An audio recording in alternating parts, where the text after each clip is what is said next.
Da govorimo o sportu. Na nedavno završenim evropskim igrama naši strelci osvojili su 3 medalje i prikupili značajne bodove. Iako joj je medalja izmakla za dlaku, naša strelkinja u disciplini vazdušni pištolj, Sanja Vukašinović, osvojila je dovoljno bodova da se plasira na olimpijske igre. Sanja, večeras moja gošća. Sanja, dobrodošla. Dobro večer. Moram samo malo da se ispravim. U pitanju je vazdušna puška, a ne pištolj. Puška, dobro. Ali da, često se to meša. Odmah na početku, kakvi su utisci? Vi ste skoro stigli, je li tako?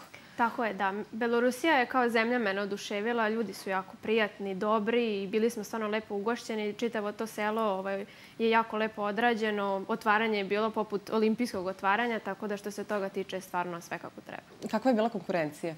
Što se tiče konkurencije, kod nas je bilo dosta teže nego u nekim drugim sportovima koji su nastupali. Naravno, u judovu, ako se ne varam, je ovaj turnir bio kao evropsko prvenstvo u isto vreme zajedno sa evropskim igrama, dok kod nas bile je nešto manje takmičarke, međutim, to su uglavnom bile takmičarke top kvaliteta iz Evrope, tako da je bilo teško. U nekim sportovima je to bilo malo lakše. Kod nas je bilo, eto da kažem, neka konkurencija koja nije uopšte naivna. Nije bilo lako ući u finale. Ono što moram da pitam, u najavi sam mi rekla da ti medalja izmakla. Da li se vraćaš sa nekim razočaranjem ili možda ipak si ti osvojila jako velik broj bodova i plasirala si se na olimpijske igre? To je veoma velik rezultat. Tako je. Od početka ove godine sam imala 4 velika takmičenja sa ovim takmičenjem i sada sam ušla u finale 3. po redu ove godine, tako da što se toga tiče stvarno održavam neki dobar kontinuitet sa rezultatima. Medalja je izmakla za malo, bila sam 4. ali sam uzela kvotu što je u ovom momentu mnogo važnije od medalje jer je kvota nešto za šta se naši sportisti bore čitave ove godine i na početku sledeće. Da kažem, sada je možda neki period gde je već otprilike polovina prošla i sve više taj pritisak raste, osjeća se među sportistima ta neka energija da se sad svi bore za kvote. Ja sam je zgrabila sada i to je dobro. I dalje je taj neki rani period uzimanja kvota.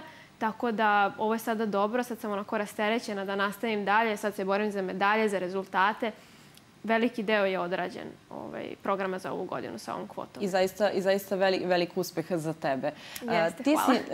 Ako se ne varam, to je negde i bio tvoj cilj kada si odlazila na evropske igre, je li tako? Tako je. Ja sam ovde nastupala u jednoj disciplini i bilo je moguće osvojiti jednu kvotu. Tako da se uglavnom na ovakvim takmičenjima ovog tipa, gde se deli samo jedna viza za olimpijske igre, uglavnom ona nalazi u medalji. Ja sam sada bila 4. i uzela sam kvotu jer su 3 takmičarke ispred mene već ostvarile olimpijsku normu, tako da što se toga tiče isto je bilo sve kako treba. Ono što je veoma interesantno u streličarstvu jeste da vlasnik negde vaših kvota je u stvari savez, a ne vi lično. Znači i savez odlučuje, ali tako, ko će u stvari ići na olimpijske igre. Tako je. Kvote su državne, međutim za ovaj olimpijski period su određeni kriterijumi na koji način se odlazi na olimpijske igre. Stoga ako moji rezultati ostanu na ovom nivou, ja verujem da sam ja siguran putnik za Tokio. Ja isto se nadam i ne sumnjam u stvari da ćeš otići i mi ćemo te naravno ispratiti tamo sa zadovoljstvom. Također moram da te pitam ono što mene lično, verujem i mnoge naše gledalce interesuje, kako se jedna devojka odluči da se bavi streličarstvom? Ja sam počela, uslovno rečeno, slučajno. Nekoliko mojih drugarica iz osnovne škole se rekreativno bavilo ovim sportom i imala sam tu neku sreću da jedan dan gledam televiziju kada je bio prilog o Damiru Mikicu i njegovoj ženi Melisi. Njih dvoje oboje pucaju i to me zaista zainteresovalo kad sam videla njih dvoje. Izuzetno su zanimljivi bili i taj čitav prilog je bio nešto onako meni interesantno. Ja sam pitala mamu, ja mogu ovo negde da probam? I ona je rekla da imamo strelište. Ja sam tada živela u Staroj Pazovi. Probala sam i od prvog treninga to je bila ljubav na prvi pogled. Tebe sada tek očekuju takmičenja.